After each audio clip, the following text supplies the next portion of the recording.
Alright guys, in this video today, I'm going to show you a few tips, tricks, and tactics on how to use a jaw jacker. Jaw jackers are fantastic tools once you get them dialed in.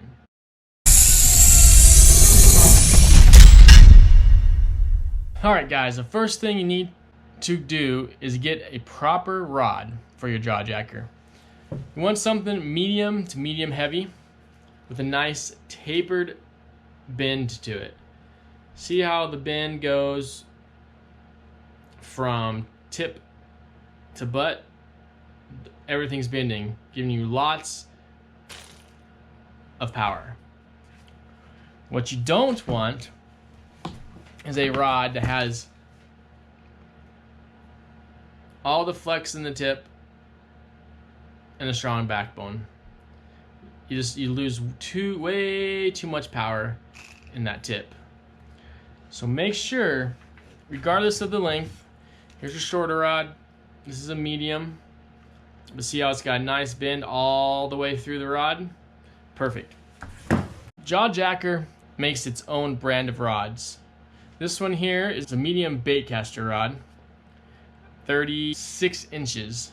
They make spin casting rods, they make different lengths, or different action rods. If you can find one, they are fantastic rods. If not, just make sure you get a nice tapered action medium to medium heavy. And then you want to pair your jaw jacker rod with the proper reel. Now it's going to depend on what you're fishing for. If you're fishing for large fish with light line and you need a larger spool so they can pull a lot of line, make sure you have an upsized reel. Now, fishing for smaller panfish, go with a nice 500 series, 1000 series, smaller reel. The key is, no matter what the reel you use, make sure you have good drag. Drag is going to be one of the most important aspects of this jaw jacker setup. When a fish hits your line, and drag needs to be tight enough so it sets the hook, but not so tight that the fish can't run. Because generally when you set a jaw jacker out, you're not going to be sitting there watching it. That's kind of the point of the jaw jacker. So you need a reel that has good drag and will be able to handle a fish running until you get there. And then next, you want to spool your reel with proper line. I always run braided line for two reasons. Braid does not stretch. So fish hits your bait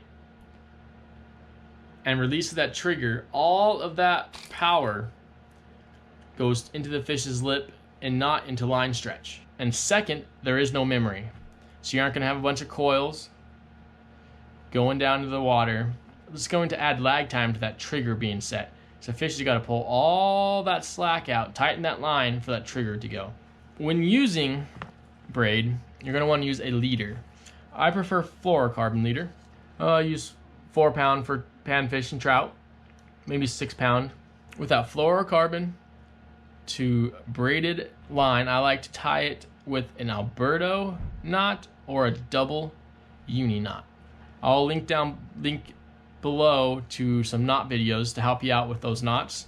Now, I would go with fluorocarbon. Monofilament will work as well, but the nice thing about fluorocarbon is it's less visible in the water and abrasion resistant, so it'll handle hitting the ice. Now that you got your rod set up, you need to focus on the trigger. First of all, do not get it wet. Getting it wet can cause it to freeze up, so it will not function properly. And also, traveling in your car, the jaw jacker can get hot or get warmer than the temperature outside, and if it's snowing out, the snow hits the jaw jacker, melts, and then freezes. So keep your jaw jacker dry. You're gonna have to adjust it for 3 reasons. Adjust it for the pole you're using, adjust it for the bait you're using, and then number 3, adjust it for the bite. If it's a soft bite, if it's a hard bite, like a lot of times the big perch, they come in and they mouth the bait. Barely even move it. You want a very soft trigger for those big guys. Other times, if you're using a bigger bait, for a bigger fish and they're very aggressive, like a pike, a lake trout, something that's going to hit it hard, you want a stiffer trigger. You're just gonna have to experiment, use your best judgment, and you'll be good. With a little practice, won't be no problem at all. Another thing I would suggest carrying with you is the ice stopper bobber. It's made by Automatic Fisherman. All it is just a bobber with a reservoir. You put this antifreeze here in the bobber, run your line through the bobber, and it'll keep the hole from freezing around your line. Now, a few important things for setting your pole. Make sure it's seated all the way down in the pole holder.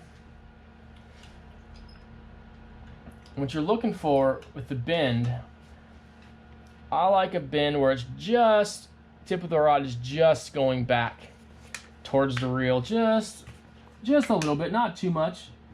See that? Instead of going straight down, it's just got a little bend to it. See that nice curve all the way through the rod? That's the kind of rod you want.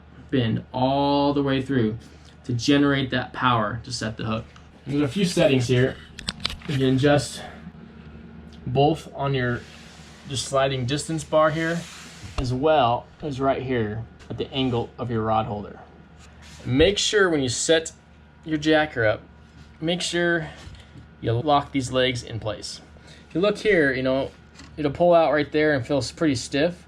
You want to go just a little farther and it'll lock. See that? Hear that pop into place? It'll keep it from sliding forward and falling forward when a fish triggers it or pulls down on it.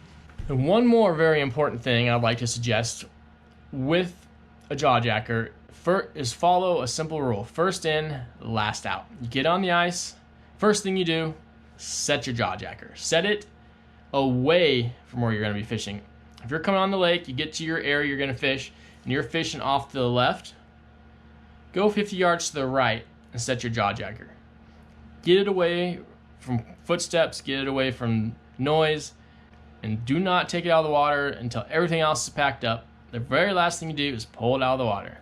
When you pull it out, I like to take my pole out, set it down the ice, fold the jaw jacker up, and then pull the pole out, because sometimes a fish is lingering. And I never want to leave a hungry fish waiting to bite. Alright guys, make sure to like this video if these tips, tricks, and tactics helped you improve fishing success with the jaw jacker. And as always, this is Jake, Real Montana.